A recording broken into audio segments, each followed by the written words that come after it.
Welcome to Bunnyfish Crafts. I'm your host Heather, known as Bunnyfish on Ravelry, Plurk, Instagram, and YouTube. Today is Monday, the 5th of May, 2014, and this is episode 77, When Pigs Fly. Grab some sticks and string and come sit with me. I will talk about my week at the end instead of a list of 3 things because my weekend was very long in the best possible way. So let's jump right into it. The charity knit along is still going on. I did not work on anything for charity this past week. I'll get back to it this week.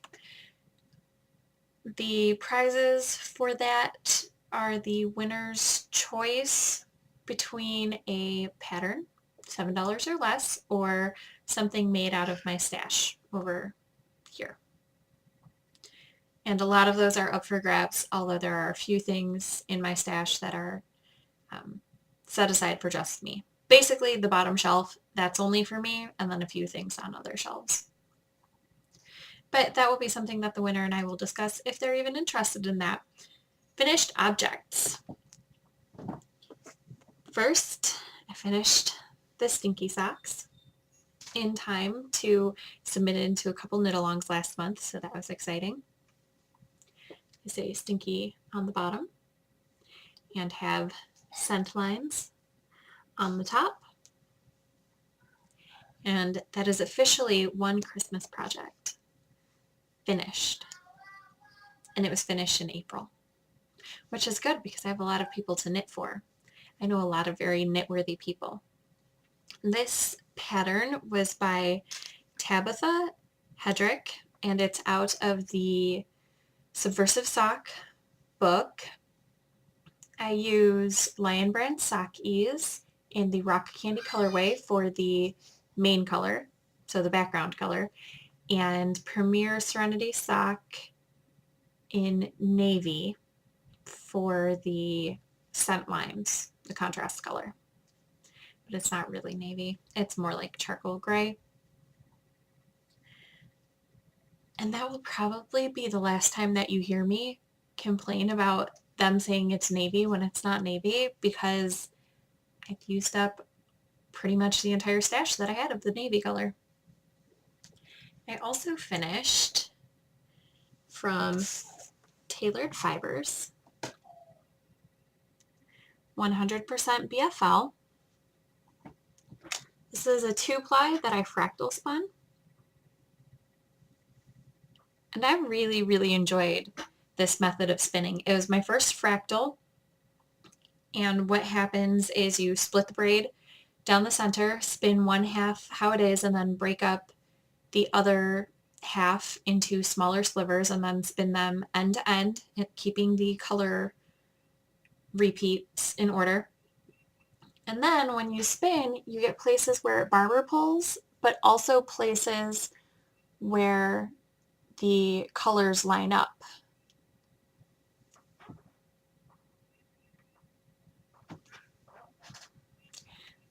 I think this colorway is super beautiful. I spun this for Josh. He sent me a huge box of fiber, half for me to spin for him and then half for me to keep. So this is one for him. And I was in a VKN with some friends, and they were telling him that it was just hideous and I should just send it to them instead so that he wouldn't have to deal with the hideousness of this yarn. It's very autumnal, but it has a color that I feel is distinctly spring. It's this acid green color. That's the color that the trees in Kentucky are right now, very yellow-green. So, but I think it fits nicely in this skein, but I feel like that is a particularly springy green. And this came out to be about 410 yards of a 2-ply fingering weight from 4 ounces. Works in progress. I started a bunch of things because it's the beginning of the month and that's how I do. The first thing, well, this is probably not in order of how I started them, but it's in order of how they're set out on my desk, so that's how you get to see them. Some friends and I we decided to make, some friends and I who are going to the ZK decided we were going to make a magic cake together. So everybody sent me either a skein of yarn or large leftovers from skeins of yarn to make up approximately 100 grams per person. So this is what my magic cake looks like. You can't see all of the colors. You can see some of the other colors on the bottom. So this is what it looks like, and I am knitting from the inside and outside. I've already made it through one color from the inside, which was from Josh, and I believe it's Leading Men Fiber Arts, the Stark color, Leading Men Fiber Arts, and this brighter color up here, striping the solid, was also from Josh, and I'm not sure who that is from, what yarn company. This color that's on the outside right now, which I'm just going to say it's my favorite color in the magic cake. I just love that. It is from Sophie's Toes, and I think it was the colorway Christmas Tree. It was Lisa's contribution. So the contributors were myself, Josh, his sister Kira, Lisa and Haley from the Knit Two Together podcast. Josh is from Sort of a Knitter. Fiona from a Down Under Yarn, and she also does Solar Flare Fibers. And Jenna from 716 Knit and her friend Gabby. That's everybody, right? Not so good about doing this on camera. I should have written it down. But we all contributed, and I am doing...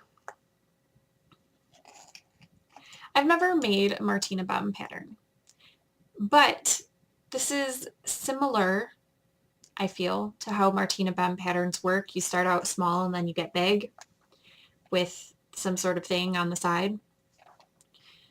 So this is just a lace pattern that I'm going with, and it's enough to keep it interesting on the side, and then I'm doing the increase along this side. I don't know where this bump came from, but I kind of like it. So this is, I'm guessing I probably just missed an increase. Whatever. So this is increasing 3 stitches or 4 stitches. 4 stitches, I think, over 6 garter ridges. I'm going to continue to stripe the colors all the way up. So there will always be 2 colors going at once.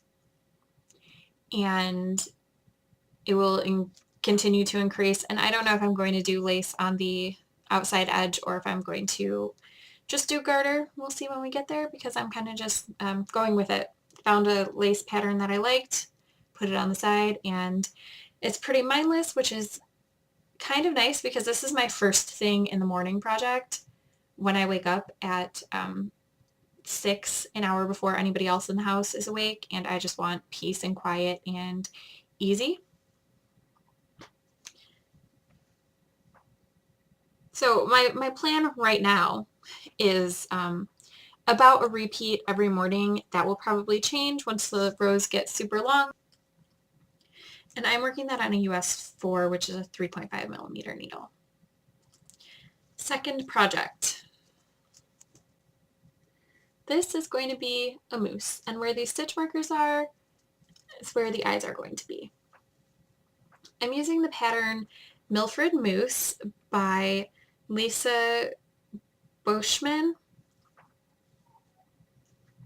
It's a paid-for pattern. It's $6, and it makes a super cute mousse. I made a mouska last year for the Zombie Knit Apocalypse, and Lisa from Knit Two Together said that she would really like a mousse. So this is going to be Misa. I'm using US size D crochet hook, which is 3.25 millimeters, and this color right here is Red Heart Super Saver in Buff. I already have the antlers made, so 2 antlers. Those are in Lion Brand Pound of Love white. It might be some variation on white, but it's the white color. And then these are the two ears. And I already picked out the eyes. It calls for safety eyes, but I think that toys, especially toys that are not going to small children, look way cuter with button eyes. So these are handmade buttons that I got from Gwen in a barter, and they're purple. So these little purple eyes will look something like that next week.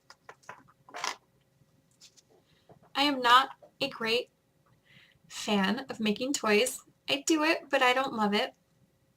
So for this mousse, Lisa traded me, well, I traded Lisa. I was like, hey, so I was going to make you the mousse anyway, and that's awesome, but maybe since you're going through a toy making phase, you would make 2 toys for me, and I'm going to give them to my cousin, the one who did my tattoo, for his 2 kids. This project has been pulled out. It was on hiatus for a while. These are my temperature thigh highs. The idea behind them was to take the high temperature every day and knit a round so that by the end of a year, I would have thigh highs for myself.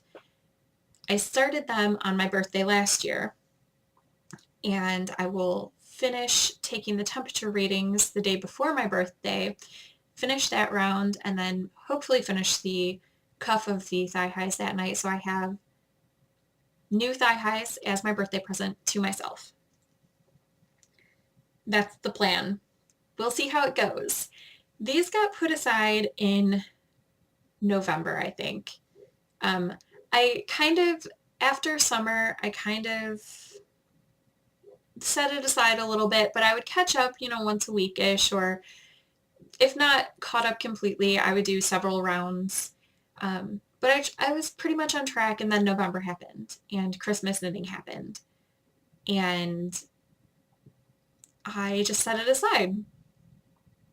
Right now, it is current through the end of 2013. So December 31st, 2013.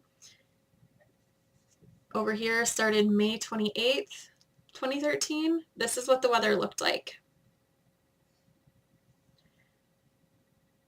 If I do 10 rounds a day, which is super easy and doable, I should be caught up by the middle of the month, which means I will only have to do a round a day for the rest of the month, and then the cuff on the 27th. Then I will have thigh highs. These socks go just a couple inches under my knee right now, which is a really good height. I am getting into the coldest sections because I think February was the coldest month. So there will be another bunch of this cool colors, and then it has been warm the past couple weeks, and it looks to continue being warm for the rest of the month, so then I'll be moving back into the warm color spectrum. I started these on US size 1, 2.25 millimeters, and then when I got about halfway up my calf, instead of continuing to do increases stitch-wise, I moved up to a US 2 2.75 millimeter needle. And I'm trying to decide when I make it over my knee if I'm going to kick up the stitch count again, kick up the needle size again, or a combination of both. I haven't decided yet. That should be coming soon, and they will be much higher next week since I'm trying to do 10 rounds a day. Hopefully I keep up with that so they will be finished on my birthday, which is later this month. I have a lot of catching up to do. That's 4 months to catch up on, plus another month to add in. I started another pair of thigh highs because at the ZK last year, I picked up the exclusive colorway from 716 Knit. It's in 716 sock. If the apocalypse comes, beep me. I picked up a skein while I was there, and then I got home and I was looking at it and I was like, it would be cool if I had some ZK thigh highs. So I ordered a second skein, and I have started on them, and my goal again is 10 rounds a day because thigh highs take forever, and if you don't work on them, they don't get made. Crazy, right? They are two, even though they're the same colorway, they're hand paints, and I bought one at the ZK and didn't see the other one. I was just like, hey, Jenna, do you have another that I could have? And she had a few left over from the ZK, so she sent me one. So they're different. One has a lot more purple than the other, but I like that they're different, and I think that they're working up really cool. So that's the bottom of the foot. Here's the top. I'm doing a textured argyle pattern. This is not a full pattern repeat, so I don't think you can get a full idea of what it looks like, but it's got a small diamond here and then larger diamonds here. I'm considering putting in knits to break up this large diamond into fours, but I haven't committed to that yet. It's just a thought right now. I found a stitch pattern in a lace book and transferred it over to Knits and Pearls. So we'll see where I decide to go with this. I have my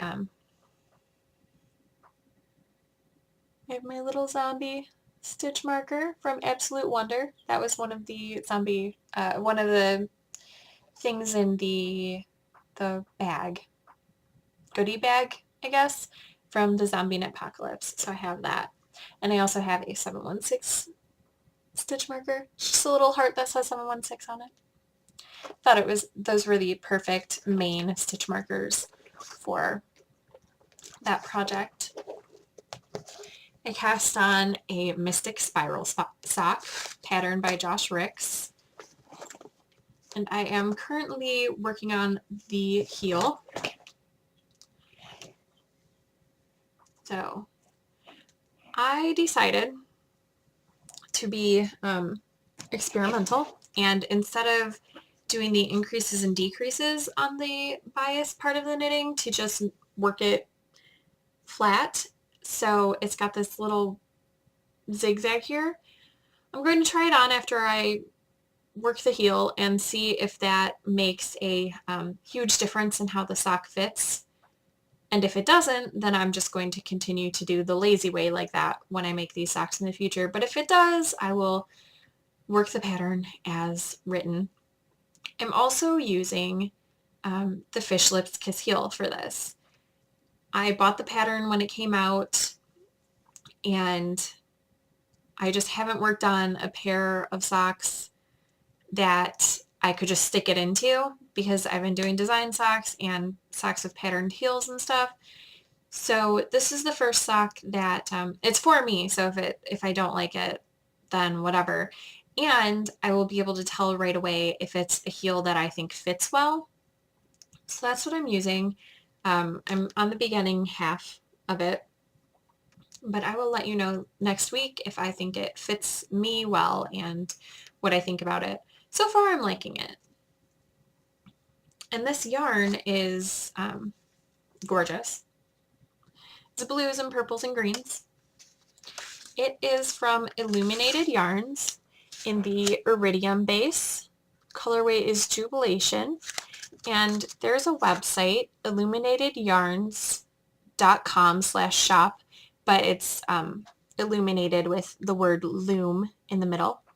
But it'll be linked in the show notes in case you find that you think this yarn is absolutely gorgeous like I do. And I should have a sock next week, so I should be able to tell you how it fits, unless the laziness doesn't fit, and then I'll tear that out and work on it again. But we're planning on going to the zoo on Wednesday, so I'll have a lot of walking time, and that is my walking project, because it's pretty simple once you know what you're doing. And if the lazy way works, then it'll be even simpler. I started Zuzu's Petals using hand spun, which I'm trying to get out. Okay. So here's my cake of hand spun. It is two different fibers plied together. The first is from Stitch Punk in the bruised colorway. It's 100% merino. And the second is from Spartacus Dyes. The fiber was 100% faux angora in the colorway Pink Ladies. And this is what it is looking like knit up. So this is a cowl pattern, so it's in the round. I can't stretch it out to show you. But I can stretch out the lacy bits to show you that. And this is the progression of color because I cast on down here. It's worked kind of like a shawl for a while, and then you connect in the round. And that's where I'm at. This pattern works up super fast. Very, very quickly. There aren't a huge number of rounds to it. This will definitely be done by next week because it's just very addictive and very intuitive. The pattern is written for two different weights of yarn, sport and worsted. My hand spun is a little bit in between, but I worked it, well, my hand spun was really all over the place because I spun the merino pretty consistently, but the faux angora, I just kind of let it do what it wanted. I'm working mine on a US size 7, which is 4.5 millimeter, which was the needle size for, it's directly between the two weights of yarn, and it's working up to the worsted gauge. But again, here it is, and I think it's very beautiful. It's a very beautiful pattern for gradients or hand spun that has long color blocks. And I started a new spinning project. So this is Perchance to Knit 100% superwash merino in that odd color in the sky before the storm, which is super beautiful. Again, this is something that I'm spinning for Josh, so it's going to be a 2-ply fingering weight, hopefully. And this is what it looks like right now. I haven't spun very much, probably, I would say an hour of spinning maybe, so not very much spinning. And this is the first time that I have worked with a pencil roving. So the yarn came in a braid, and in the braid it didn't look like pencil roving, just in the braid. And then I opened it up, and it had a bunch of skinny bits that had been sectioned off and then braided together. So the first thing that I did was I took the braid and wound it into this ball. I could have rebraided it, like chain stitched it to make it into a braid, but I just thought, nah, I'll just wind it into a ball. It'll be faster and easier for me. So you go through this gray and you spin the gray, and then you get to a pop of green. And this pop of green is really, these pops of green are really close together. But so far, I haven't hit a pop of green. So it's all this gray. I'm really interested to see how this is going to work up in a 2-ply. I don't have plans for what kind of 2-ply, probably just a traditional 2-ply. But it's beautiful. And I'm excited to see this made into yarn. I changed up the spinning bag I'm using for this month too. It just felt like my Stitch by Jessalou bag needed a moment of peace away from me, and plus I wanted to put this bag into rotation. So this is the awesome fish bag that Jerry made for me when I won in the hand spun sock knit along, and I love it. And it definitely gets use. So hopefully next week there will be some green spun into this, and you will be able to see it. There will definitely be some green spun into it next week. I just don't know if you will be able to see it.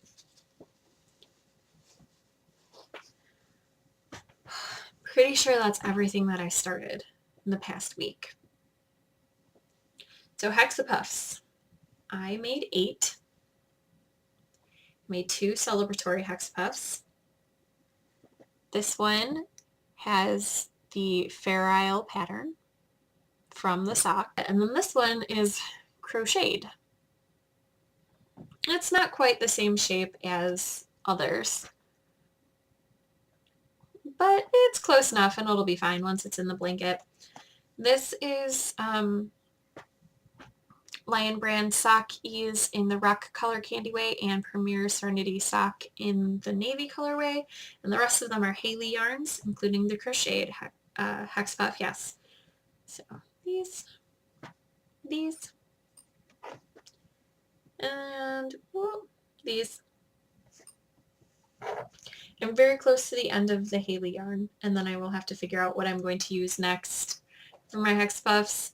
I'm not sure because I don't really want to break into the sock yarn scraps that were for my blanket, but I also don't want to put the hexapuff blanket on pause because it's going so well, and I don't want it to get stalled out. So clearly I just need to be knitting more things so I can use them for the hexapuffs.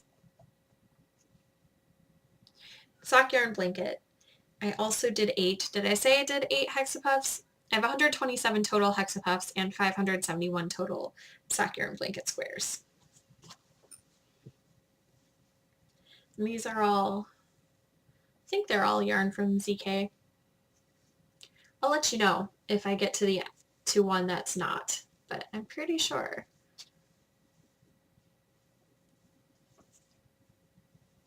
Yep, all ZK yarn. It's growing. It's getting huge. I'll take another picture probably at the end of the month so you can see. Or maybe when I hit 600 squares.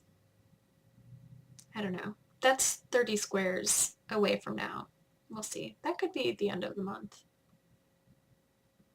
Hard to tell. What I am reading, I finished Behemoth by Scott Westerfeld. It was very good. I'm looking forward to getting the last book in the trilogy, which is called Goliath. Not yet. It needs a moment, but it was really, really interesting. It was a lot more of the politics of the war were brought into this book than the first one. I mean, the politics were there, but they were less involved. And the first book took place mostly on a mountainside, and the second book takes place in a city. So very good, very different, but in an excellent way, not in a this is not even the same series sort of way. I liked that. Then I read the second book in the Finishing School series by Gail Carriger, which was called Curtsies and Conspiracies. Very nice. I realized that there were more characters in the first book who I knew from the Soulless series by Gail Carriger, which is an adult steampunk novel fiction thing. And the Finishing School is a young adult. So I definitely knew a lot of steampunk novel fiction thing. So I finished those and I started reading 2 other books. This is my bedtime reading. It's Hyperbole and a Half by Allie Brosh, and it is not sure how to say this. Okay, so Hyperbole and a Half is a blog, which I follow, and I think that Allie is very, very funny. She has a very funny way of putting life into comics. It's basically what this is. So it's a very quick read because the pages look something like this. Several large pictures, and then sometimes blocks of text. I've been reading it for 2 nights, and I am 200 pages in because I make myself stop after 100 pages and actually go to sleep. But it's really funny, very quick. If you like hyperbole and a half, then I would recommend checking out this book. There are some old favorites in here. Stories about Simple Dog and Helper Dog are in here, as well as some stories that I didn't remember reading on the blog. It doesn't mean they're not there. It just means I don't remember reading them on the blog. So that was fun. It's excellent. Highly recommend it. And the second book I started, I'm not sure how I feel about it. I'm not very far in it. I started it yesterday morning so I would have something to take with me to knitting, because this type of book, especially something that you have to change, you have to turn the page very quickly, it doesn't sit very well while I'm knitting, whereas a hardcover book does once you get past a certain page number. So I started reading Model Land by Tyra Banks. I saw it on the shelf, and I saw the title and I saw who it was by, and I was like, really? Really? So I picked it up, and it's I'm not very far into it. I'm 30 pages maybe. And there is no on the front page there is no written with someone else. So maybe it was just Tyra Banks writing it without assistance. I'm not sure. Basically, everybody aspires to be a model, and if you're not a model, you work in whatever job you can get, which is like where the main character lives. That's factory work, and the factory makes accessories. It's kind of ridiculous, but sometimes I like to read things just to see how other people's minds work. So that's why I'm reading that one, and I will let you know how that is. I still have a stack of 7 other books from the library to get through. So if I absolutely do not like Model Land, it will be okay. I will put it aside for something else, for a book over there that I'm excited to read. Because there are a couple that I'm excited to read. And there's one more that I picked up just because I had started the series, and now I just can't stop myself from reading compulsively. Okay, so instead of the list, the end of this week's show is going to be about my weekend. One of my cousins is a runner. That is what she does. I'm a knitter, she's a runner. We actually had a discussion about how these, like running shapes her life and knitting kind of shapes my life, and that's just part of our identity. So 2 weeks ago, was it 2 weeks ago? I think 2 weeks ago was Boston. She ran in Boston, and this weekend she ran in the Flying Pig Marathon in Cincinnati. She did, on Saturday, she did the 10K, which I don't know if the 5K and the 10K are in a separate course, or if you finish the 10K, you automatically get a medal for the 5K, because she had a medal for both. I don't know. So she did the 10K, and my aunt was with her, and she had done the 5K. And then on Sunday, she did the marathon. That's crazy. As someone who doesn't do marathons and stuff, I'm just like, oh, that's a lot of running. You know what I could be doing instead of running? I could be knitting. So that's where we're at, because I brought my, getting ahead of myself. Okay, so we went to dinner on Friday. I didn't know she was going to be in town until probably Tuesday. She put something on Facebook about the Flying Pig, and I was like, hey, are you going to be in town for, just the race, or are you going to be in town for a few days? Do you want to meet up for dinner or something? And she was like, yeah, that would be fine. So we met up on Friday, and we went to IHOP, which was fun. It was a little bit late in the evening. We met up at 6:30.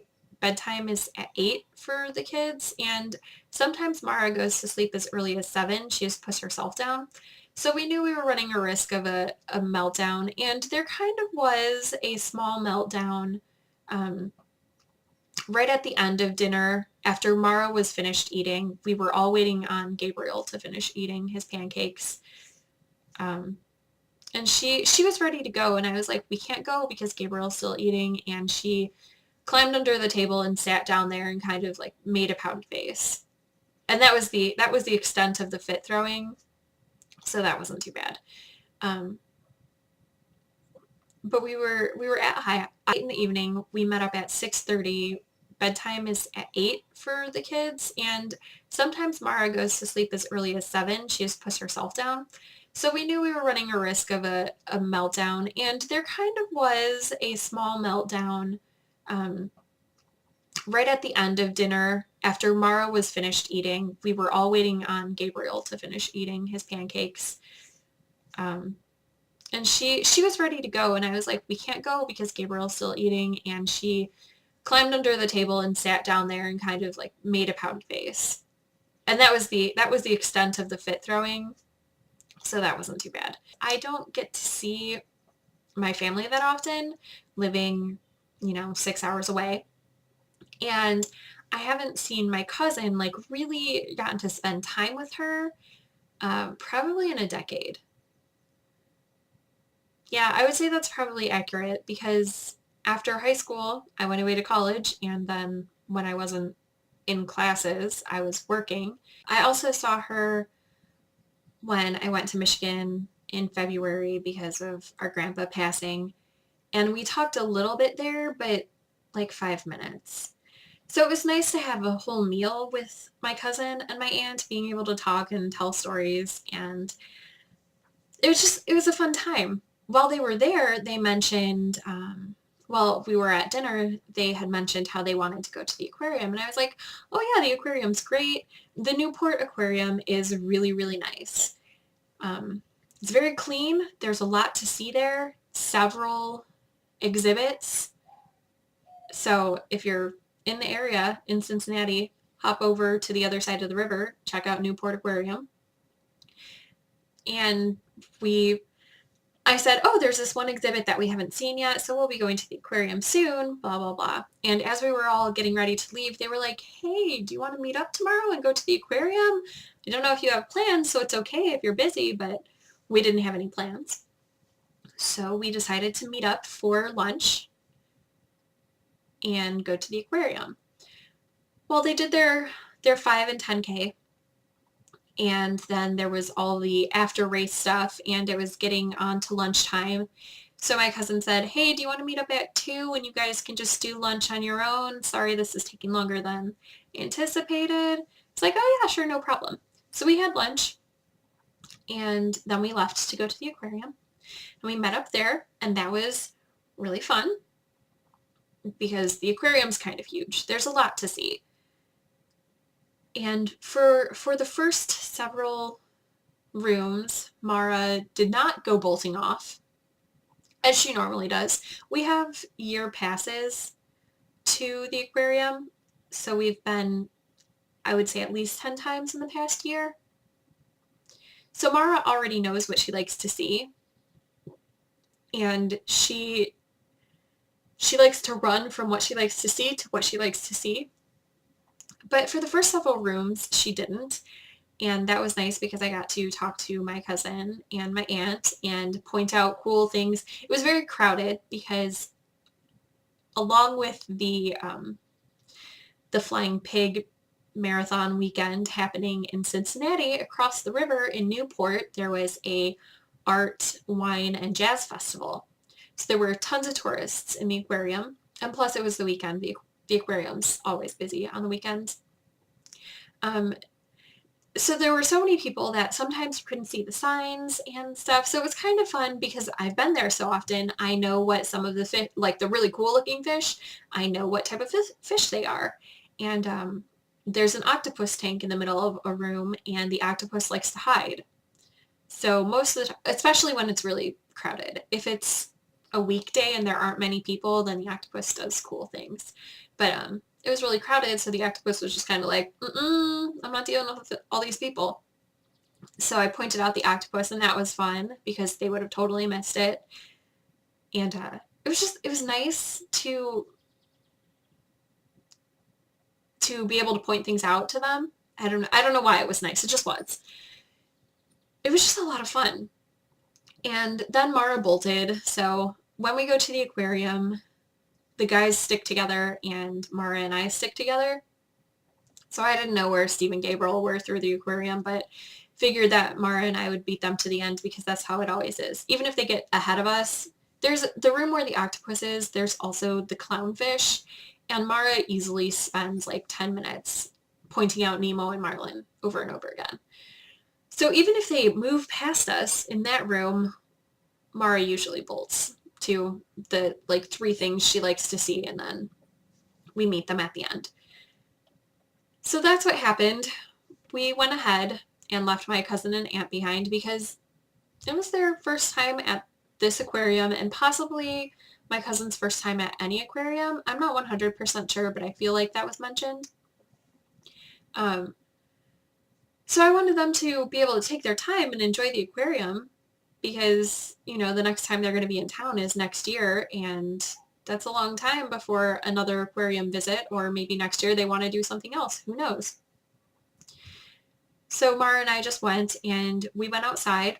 There were a pair of jazz musicians playing right in front of the aquarium, and they had a blanket out with instruments for children to play on. Mara is not a big crowd person. She's definitely an introvert. And so she was like, I don't think I want to play with all the toys with the kids there. But we sat on a bench 10 feet away, and she clapped with her hands like she was at a concert. It was pretty adorable.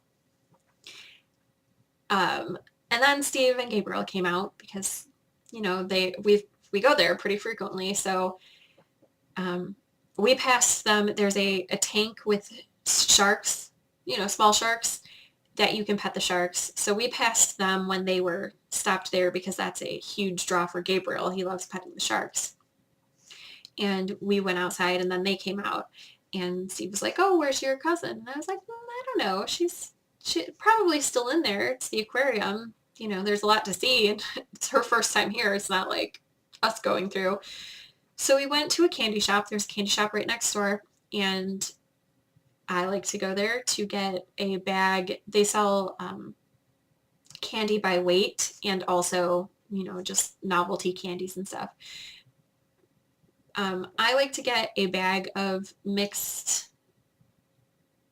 candies that are chocolate covered nuts and fruits.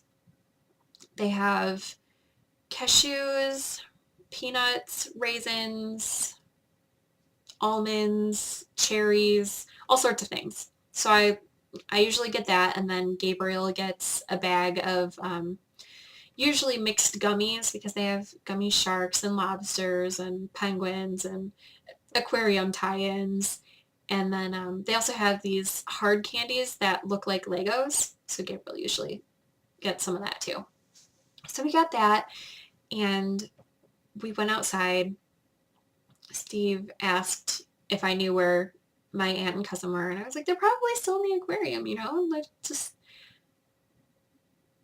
they're doing their thing. So he was like, oh, well, are we waiting for them? So I sent her a text, and I was like, hey, my kids, they've decided they're done, but, you know, no rush. Enjoy the aquarium. And it was great seeing you. And she was like, wait, we're almost done. You know, don't leave yet. I was like, okay, we can wait. And then she asked me to come back to the aquarium exit because we were outside and there were a lot of people, so it would be difficult to find somebody. But I was like, yeah, sure, no problem. So I went back, and the reason that she wanted me to come to the exit was because her mom wanted to buy something at the gift shop, and with an aquarium membership, you get a discount. I don't know how much it is, probably 10%. It's pretty good. You also get 5% off at the candy shop, I think. So we went back in, and my aunt bought something, and Steve was like, oh, what'd you get? The aquarium has cool stuff in the gift shop. They have several glass pieces, like blown glass pieces that have penguins and octopi and all sorts of cool things that I really, really want, but am not going to buy when my children are so small and danger prone, I guess. Not dangerous to themselves, dangerous to my things. So they have cool stuff. And my aunt pulled out these adorable plush turtles and handed one to Gabriel and one to Mara. My cousin explained that my aunt really wanted to get the turtles for herself, but what was she going to do with them? A dog was going to get hold of them and destroy them. At least this way it would be adorable. And it really was adorable. My aunt said it was totally worth it because Mara grabbed the turtle and like started cuddling with it and like patting its back like you do with a baby.